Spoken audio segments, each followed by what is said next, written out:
우리가 오늘 함께 읽은 본문의 말씀은 예수님의 유아 시절 성전에서 있었던 일들에 대한 그런 내용의 말씀입니다.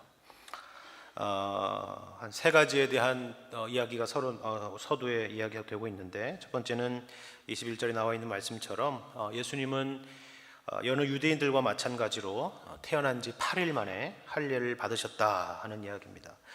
그리고 22절과 24절에 예수님의 부모인 요셉과 마리아는 해산 이후에 정결 예식을 지키기 위해서, 그리고 또 동시에 첫 해 태어난 자마다 주의 거룩한 자라 하는 그 말씀을 따라서 첫 아이를 하나님께 드리는 그 일을 위해서 예루살렘에 올라갔다라고 말씀하고 있습니다.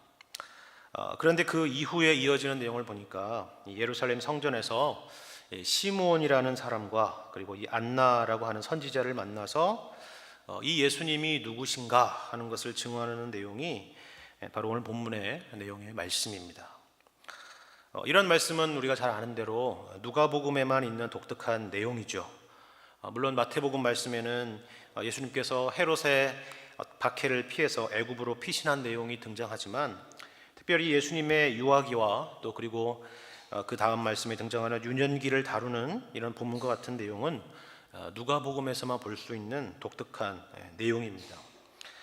그런데 여기서 우리가 주목할 부분은 이것입니다. 아주 단순하고 기본적인 질문인데, 왜 하나님께서는 누가를 통해서 이러한 내용을 기록하게 하셨을까 하는 부분이죠. 물론 단지 예수님의 유아기와 유년기 시절에 정보를 우리에게 제공해 주기 위해서 그 자체가 목적이 되어서 기록된 것은 아닐 것입니다. 다시 말씀드리지만 우리는 이 누가복음 말씀을 함께 보면서 이 말씀이 특별히 복음서라는 사실, 복음이란 무엇인가 라는 것에 대해서 설명하고 있다는 아주 기본적인 사실을 우리가 놓쳐서는 안 될 것입니다. 이것을 목적하여 예수님의 행하신 모든 일들과 말씀하신 내용들을 특별히 정리하고 우리에게 설명하고 있기 때문에 그렇습니다.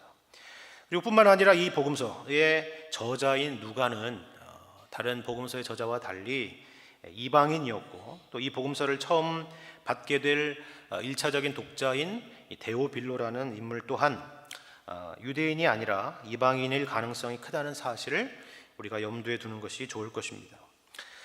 그런데 오늘 우리가 함께 읽은 본문은 당시의 이방인이건 혹은 유대인이건 그들 각자에게 뭔가 편치 않을 수 있는 어떤 긴장을 만들어내고 있다는 사실을 우리가 읽으면서 주목해 보셔야 합니다. 이방인에게 그렇다는 것은 바로 다음과 같은 부분 때문일 것입니다. 본문에 사실 5번이나 반복된 비슷한 표현이 등장하는 것을 우리가 볼 수가 있습니다. 22절에 보니까 모세의 법대로라는 것이고요, 23절에 주의 율법에 쓴 바, 그리고 24절에 또 주의 율법에 말씀하신 대로, 그리고 27절에 율법의 관례대로라고 나와 있고요, 그리고 39절에 주의 율법에 따라라는 이러한 표현 때문에 그렇습니다. 5번이나 이렇게 반복하였다는 것은 어떤 것을 강조하기 위한 것이라는 것을 우리가 알 수가 있는 것이죠. 즉 예수님과 예수님의 부모는 철저히 율법에 따라 행했다라는 것을 우리에게 보여주는 그런 표현들입니다. 이런 직접적인 표현과는 별도로 또 여기에 등장하는 이 시므온이라는 사람과 그리고 안나라는 선지자도 이방인들에게 있어서는 뭔가 기가 죽을 법한 사람이라는 것을 또 우리에게 보여주고 있습니다. 25절의 말씀을 보니까 시므온이라는 사람은 어떤 사람이냐? 이 사람은 의롭고 경건하여 이스라엘의 위로를 기다리는 자라라고 이렇게 설명해 주고 있습니다. 의롭고 경건하다라는 이런 표현은 성경에서 하나님을 두려워하는 사람, 하나님의 율법을 지키기 위해서 애쓰는 그런 모범적인 신앙인을 지칭할 때 주로 사용하는 표현입니다. 바로 이 시므온이라는 사람이 바로 그런 사람이었다 하는 것입니다. 그렇다면 이 안나라는 선지자는 또 어떻습니까? 37절의 말씀을 보니까 이 사람이 과부가 되고 84세가 되었는데 성전을 떠나지 아니하고 주야로 금식하며 기도함으로 섬겼던 사람이라 라고 하고 있는 것입니다. 이런 사람들 앞에서 우리 같은 사람이 어떻게 감히 명함이나 내밀 수가 있겠습니까? 그들은 혈통적으로도 이스라엘 백성일 뿐만 아니라 하나님 앞에서 경건하게 살고자 율법을 지키고 또 일평생을 그렇게 살았던 사람들이기 때문입니다. 그에 반해서 우리는 혈통적으로 아브라함의 후손도 아니고 이러한 훌륭한 경건의 삶과는 거리가 먼 삶을 살고 있기 때문입니다. 그렇죠? 저만 그렇습니까? 네.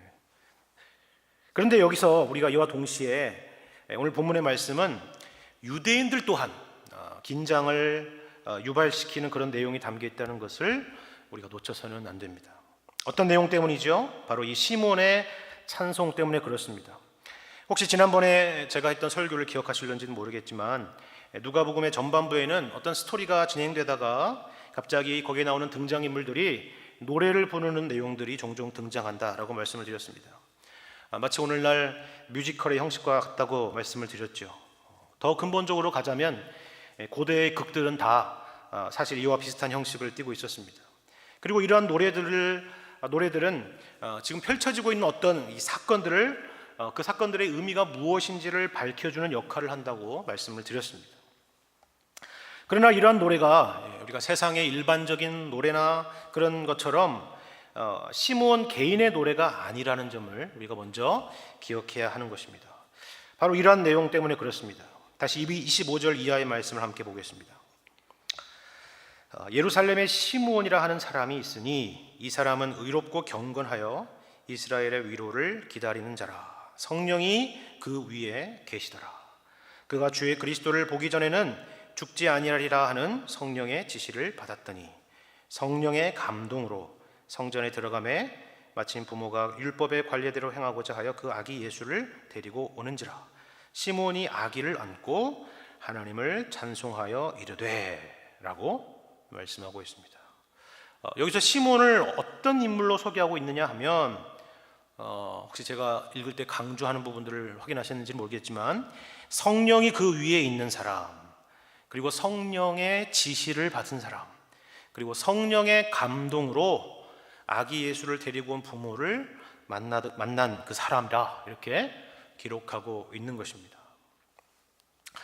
이것은 우리가 오늘날 일반적으로 말하는 그런 무슨 성령 충만한 사람이랄지 성령의 인도하심을 따라 사는 사람 뭐 그런 류의 표현들이 사실은 아닙니다. 그런 것을 말하려는 맥락도 물론 아니죠. 오히려 바로 예수 그리스도께서 어떤 사람인가, 어떤 분이신가라는 것을 알리시기 위해서 하나님의 직접적인 계시를 전달해주는 그런 전달자로서 이 시므온이라는 인물을 등장시키는 것입니다. 그러니까 아기 예수를 바라보면서 그냥 어떤 사람이 지나가다가 예수님은 이런 사람입니다 라고 얘기하는 그런 맥락의 내용이 아니라 바로 하나님께서 성령을 통하여 주신 그 계시를 통하여 설명되는 그런 내용이라 하는 것입니다. 뒤에 등장하는 안나도 마찬가지입니다. 그런데 안나에게서는 방금 이 시므온에게 나타났던 그런 표현들이 등장하지는 않습니다. 왜 그랬을까요? 그것은 바로 안나는 그가 선지자였다라는 표현을 하고 있기 때문에 굳이 이런 표현을 쓰지 않는 것이죠.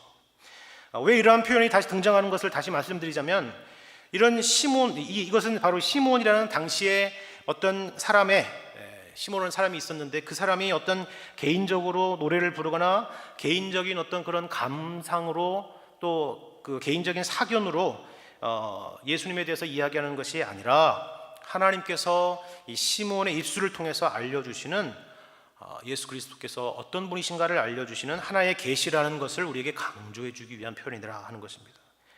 그 내용은 29절 이하의 말씀에 등장합니다. 주제여 이제는 말씀하신 대로 종을 평안히 놓아주시는도다.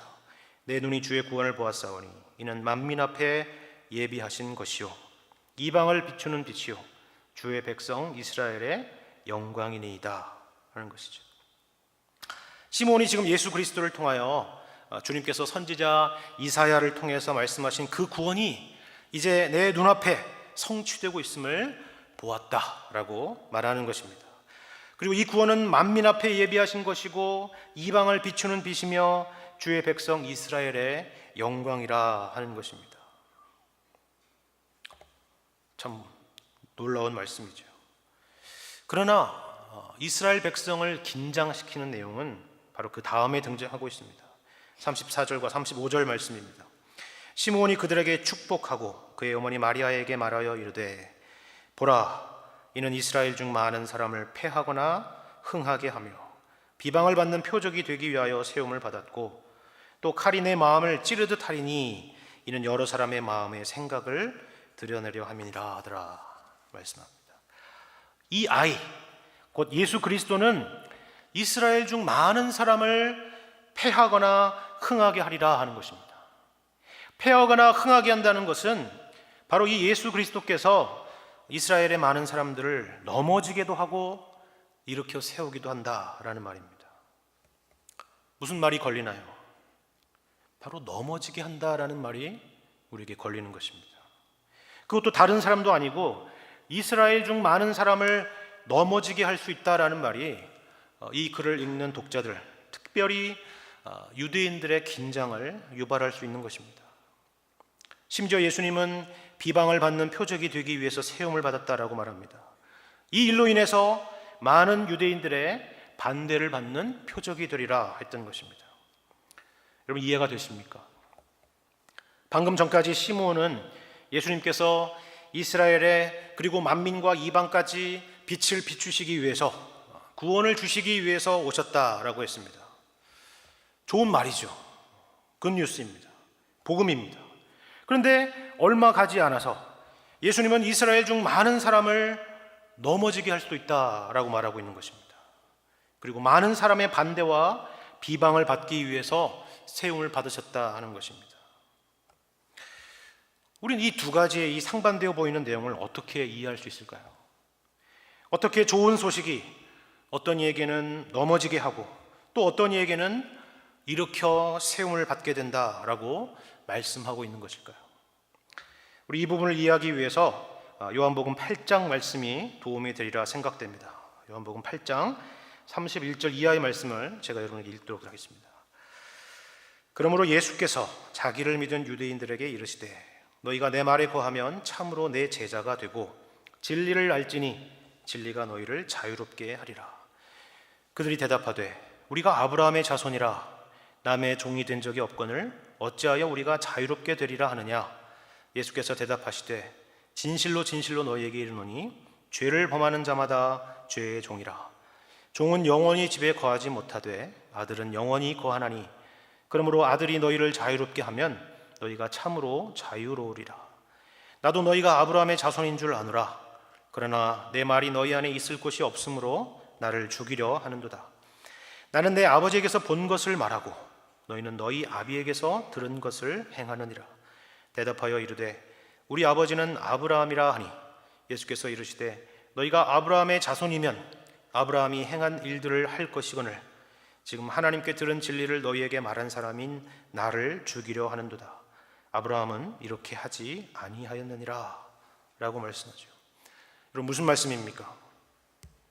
예수님께서는 우리를 자유롭게 하려고 이 땅에 오셨다라고 선언하셨습니다. 다시 말해서 우리를 구원하시기 위해서 오셨다 하는 것입니다. 좋은 말씀이죠. 그렇죠.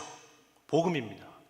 그러나 유대인들은 이 좋은 말에 대해서 반발하고 있다는 것을 우리가 주목하셔야 되는 것입니다. 왜 반발합니까? 자유롭게 하리라, 자유롭게 한다라는 것은 어떤 상대방의 속박된 상태를 전제하고 있는 표현입니다. 자신들은 종이 아니며 그러므로 종이었던 적이 없다라고 지금 유대인들은 말하는 것입니다. 그들은 본래부터 자유인이었다라고 말하는 겁니다. 그러나 예수님께서는 그 종이라는 의미가 다른 의미가 아니라 죄의 종이라 말씀합니다. 다시 말해서 예수님은 우리로 죄의 종로를 하던 것에서 해방하러 오셨다라는 것입니다. 쉽게 말해서 유대인은 지금 자신들을 향해서 예수님께서 죄인이라 라고 말하는 것이 싫었던 것입니다. 왜냐하면 자신들이 구원이 필요한 죄인이라고 추호도 생각하지 않았기 때문입니다. 그래서 유대인들에게 있어서는 예수님이 해방자가 아니라 걸림돌이 된 것이죠. 예수님이 오심이 이들에게는 세움이 된 것이 아니라 넘어지게 하는 걸림돌이 된 것입니다. 그리고 이들로부터 비방을 받는 표적이 되고 만 것입니다. 그래서 37절 말씀에서는 이렇게 말씀합니다. 나도 너희가 아브라함의 자손인 줄 아노라. 그러나 내 말이 너희 안에 있을 곳이 없으므로 나를 죽이려 하는도다. 예수님은 우리를 구원하러 오셨습니다. 죄와 사망의 그늘에 앉아있는 자에게 빛을 비춰주시기 위해서 오셨습니다. 우리가 요청하여서 오신 것이 아닙니다. 다만 하나님이 세상을 이처럼 사랑하셨기 때문에 오셨습니다. 구원을 위해서 우리에게 요구되는 것은 아무것도 없습니다. 우리가 구원을 위해서 뭔가를 더하거나 빼야 할 일이 없습니다. 그리스도께서 십자가에서 다 이루셨기 때문에 그렇습니다. 그렇기 때문에 복음입니다. 그렇기 때문에 바로 이사야 선지자는 이러한 구원을 멀리서 내다보면서 이렇게 외칠 수 있었던 것입니다. 이사야서 55장 말씀입니다. 오라 너희 모든 목마른 자들아 물로 나오라. 돈 없는 자도 오라. 너희는 와서 사 먹되 돈 없이 값 없이 와서 포도주와 젖을 사라. 너희가 어찌하여 양식이 아닌 것을 위하여 은을 달아주며 배부르게 하지 못할 것을 위하여 수고하느냐. 내게 듣고 들을지어다. 그리하면 너희가 좋은 것을 먹을 것이며 너희 자신들이 기름진 것으로 즐거움을 얻으리라. 너희는 귀를 기울이고 내게로 나와 들으라. 그리하면 너희의 영혼이 살리라. 내가 너희를 위하여 영원한 언약을 맺으리니 곧 다윗에게 허락한 확실한 은혜이니라.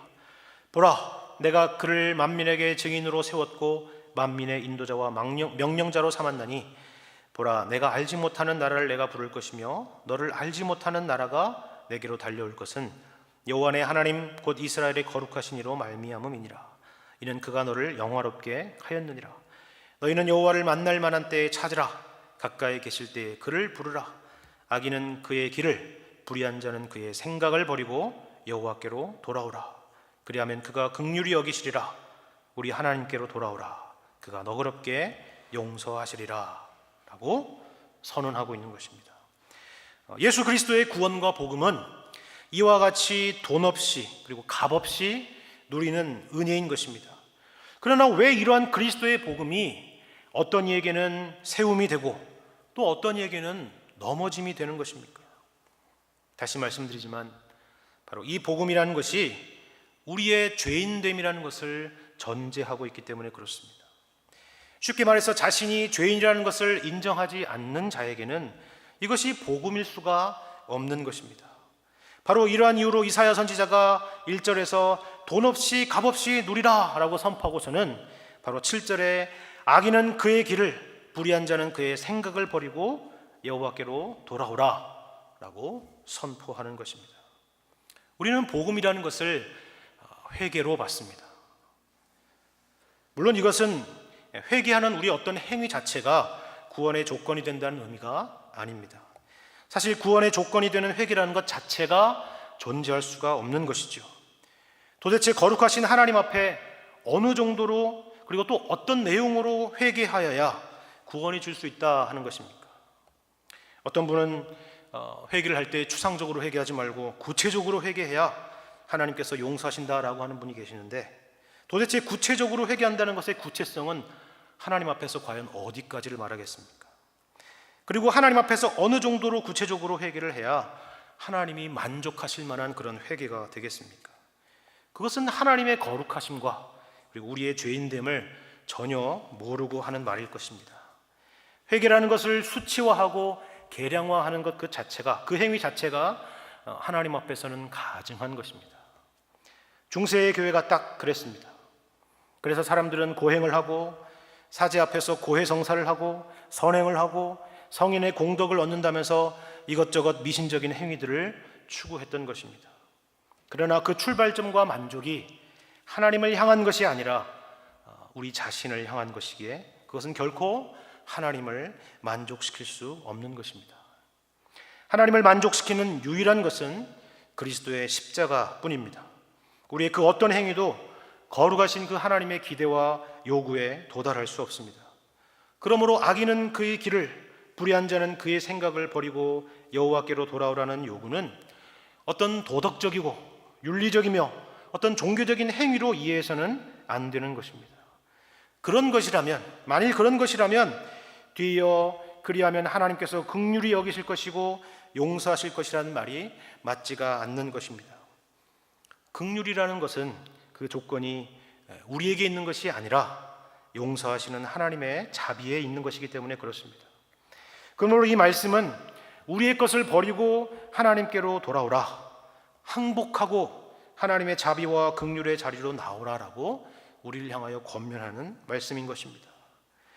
여러분이 경험하신 예수님을 처음 믿게 되었을 때의 경험도 아마 이와 다르지 않았을 것입니다. 구원받은 우리 중 누구도 내가 하나님 앞에 얼마나 큰 죄인이라는 것을 깨닫지 않고 예수 그리스도의 구원의 은혜를 발견한 사람은 단 한 사람도 없을 것입니다. 하나님께서 내가 하나님 앞에 큰 죄인이라는 사실을 성령을 통하여 깨닫게 해주셨기 때문에 예수 그리스도의 십자가의 구원이 큰 은혜와 감격으로 다가왔을 것입니다. 값없는 구원의 초청, 그리고 악한 길을 버리고 돌아오라는 그 요구, 바로 여기에 오늘 말씀을 이해하는 중요한 의미가 담겨 있는 것입니다. 자신을 하나님 앞에서 죄인으로 정직하게 인정하고 또 주님이 이루신 구원을 믿고 바라보며 나아가는 자는 주님의 긍휼과 자비를 맛보게 되리라 하는 것입니다. 그러나 여전히 자기의 의를 믿고 의지하는 자에게는 예수님의 십자가의 구원이 도리어 걸림돌이 되는 것입니다. 바로 이것이 이스라엘 중 많은 사람을 패하거나 흥하게 하리라는 것, 그들을 세우기도 하고 무너뜨리게도 한다라는 것의 의미인 것입니다. 그런데 특별히 우리가 여기서 이스라엘 중 많은 사람이라고 이야기하는 것을 우리가 생각해 볼 필요가 있습니다. 왜 모든 사람이 아니라 왜 굳이 많은 이스라엘 중 많은 사람이라고 했을까요? 이방인들에는 문제가 없는데 이스라엘에만 문제가 있어서 이렇게 말씀하고 있는 것일까요? 그렇지 않습니다. 이스라엘, 곧 당시 유대인들이 가질 수 있는 독특한 특징 때문에 그렇습니다. 그들은 이방인과 달리 어떤 특권을 가진 자들입니다. 그런데 그 특권이라는 것은 다른 것이 아닙니다. 우리 로마서 2장과 3장의 말씀을 보면 유대인들이 가진 특권이요 자랑 중 하나가 하나님께서 저들에게 율법을 주신 것이라고 말씀하고 있습니다. 율법을 주셨다는 것은 정말 큰 특권이죠. 그런데 문제는 그들이 율법을 가졌다는 게 아니라 그 율법을 지킬 만한 능력이 저들에게 없었다라는 것입니다. 그것은 마치 법전을 쥐고 있을 뿐인데 마치 그 법을 다 지키는 사람처럼 굴었다라는 것입니다. 이런 의미에서 로마서의 말씀은 하나님께서 율법을 주신 여러 이유 중에 하나의 중요한 목적이라는 것은 바로 유대인들로 하여금 죄를 깨닫게 하기 위함이라는 사실을 강조해주고 있는 것입니다. 역설적인 것이죠. 이방인들은 율법도 없고 자기의 마음에 하나님이 계시지 않았기 때문에 다들 자기 잘난 맛에 살며 자기의 기준대로 살고 또 거룩한 것과 더러운 것을 구별하지도 못하며 자기 뜻대로 살았지만 하나님께서 유대인들에게는 율법을 주셔서 자신들이 하나님 앞에 설 수 없는 죄인이요 또 못난 자들이라는 것을 깨닫도록 해서 하나님의 자비와 긍휼을 의지하도록 그렇게 한 것인데 유대인들이 도리어 이를 통해서 하나님께 나아가는 것이 아니라 자기의 의를 의지하게 된 것입니다. 이러한 역설에 대해서 로마서 9장에서는 이렇게 말씀하고 있습니다. 그런즉 우리가 무슨 말을 하리요? 의를 따르지 아니한 이방인들이 의를 얻었으니 곧 믿음에서 난 의요 의의 법을 따라간 이스라엘은 율법에 이르지 못하였으니 어찌 그러하냐? 이는 그들이 믿음을 의지하지 않고 행위를 의지함이라. 부딪힐 돌에 부딪혔느니라. 기록된 바 보라 내가 걸림돌과 거치는 바위를 시온에 두노니 그를 믿는 자는 부끄러움을 당하지 아니하리라 함과 같으니라 라고 말씀합니다. 그러나 이것은 이러한 경고와 이러한 교훈은 다만 유대인만이 아니라 오늘날 우리에게도 동일한 경고가 되고 있다는 사실을 우리가 잊어서는 안 될 것입니다. 이제는 그리스도 안에서 우리 또한 이스라엘이요 또한 아브라함의 자손이기 때문에 그렇습니다. 우리의 신앙생활의 궁극적인 목표는 무엇입니까? 우리는 어떤 신앙생활의 내용들을 부러워하면서 살아가고 있습니까? 어떤 경건해 보이고 그럴듯해 보이는 신앙의 그런 행위들입니까? 그래서 스스로도 만족할 만하고 그 누구에게도 신앙생활을 잘 하고 있는 것처럼 보이는 그런 모습이 있지는 않습니까? 그렇지 않다면 나 자신에게 절망하고 또 매 순간 믿음의 주이신 예수 그리스도를 믿고 의지하는 그런 삶의 내용을 갖고 있습니까? 제가 서두에 오늘 본문의 말씀이 뭔가 이방인들을 주눅들게 할 만한 내용이 있다고 말씀드렸던 것을 다시 한번 기억해 볼 필요가 있습니다. 예수님의 부모가 율법에 명한 대로 행했다는 내용이 무려 5번이나 반복되어 있다는 점 때문에 그랬습니다. 그런데 이런 말씀을 읽을 때마다 우리가 무엇 때문에 놀라고 또 무엇 때문에 우리가 주눅이 듭니까? 혹시 그들이 나와 다르게 철저히 율법에 따라 살았다는 그런 내용 때문에 그렇습니까? 그러나 이러한 행위들의 내용들을 하나하나 살펴보시기 바랍니다.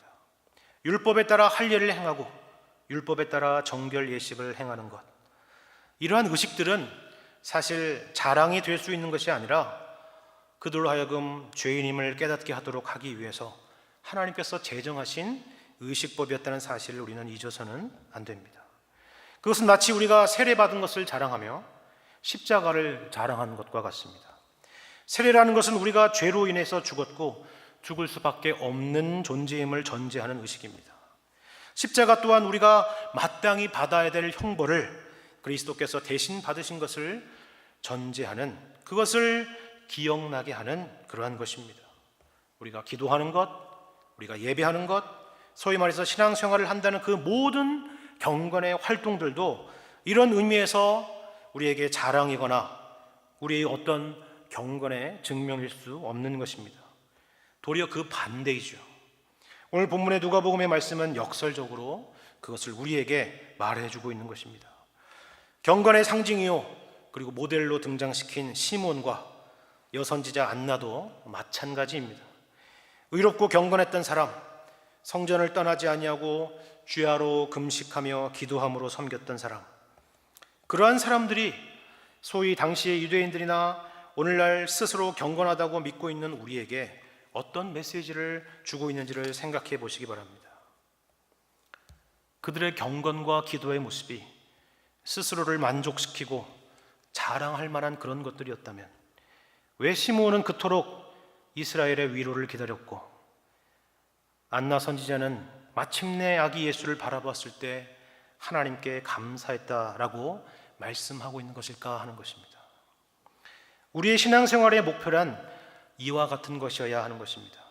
물론 성경도 더 많이 읽고 기도도 더 많이 하고 전도도 더 열심히 하고 봉사도 더 많이 하는 것 중요하죠. 그렇게 하셔야 됩니다. 그러나 그러한 내용 자체가 목표가 되고 또 우리의 만족이 되어서는 안 되는 것입니다. 제가 한때 열심히 신앙생활을 하려고 할 때 신앙의 내용들을 어떤 내용들을 적어서 체크리스트를 만든 적이 있습니다. 그래서 그날 그것을 달성했느냐 안 했느냐가 하루는 만족이 되고 또 하루는 절망이 되고 좌절이 되는 것을 경험한 때가 있었습니다.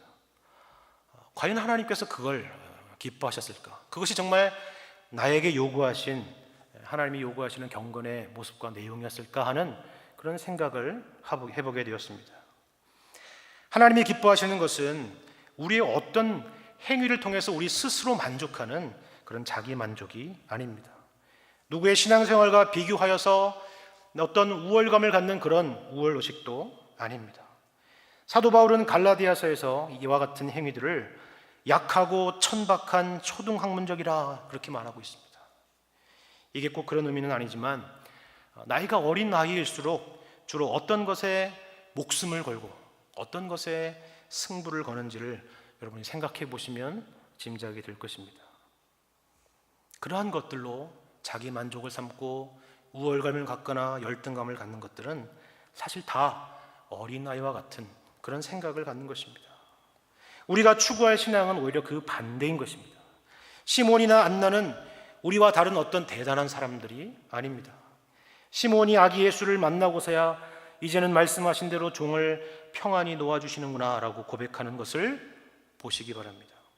안나는 과부가 되고 84세가 되었던 사람이라고 말씀하고 있습니다. 이들의 인생이 얼마나 고달프고 그 오랜 세월 동안 정말 괴로운 시간들을 지내왔을까 하는 것을 우리가 짐작케 하는 그런 표현들이죠. 하나님께서 우리를 이끌어 가시는 인생과 전혀 다르지 않습니다. 신앙과 고난이 뒤엉키며 그리고 얼룩진 인생입니다. 한편으로는 우리의 못난 것과 우리의 헛된 자랑들과 그리고 죄인된 것들을 깨닫게 하시고 또 한편으로는 그럼에도 불구하고 그리스도 안에 있는 주님의 용납하심과 자비하심과 세워주심을 바라보게 하시는 그러한 인생인 것입니다. 자기를 부인하게 하시고 자기 십자가를 지고 주님을 따르도록 인도하시는 그런 인생의 걸음들인 것입니다. 그러나 궁극적으로는 시몬과 안나가 그러했던 것처럼 주님을 만나게 되고 또 주님의 구원을 맛보도록 하나님께서 인도하시는 것입니다.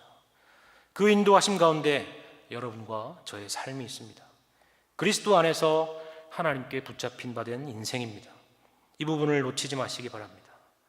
우리의 의를 버리고 십자가에서 이루신 하나님의 구원과 우리를 의롭다 하시며 우리를 궁극적으로 영화롭게 하실 우리 주님만을 일평생 믿음으로 바라보시는 우리 모두가 되시기를 주님의 이름으로 간절히 축원합니다. 함께 기도하겠습니다.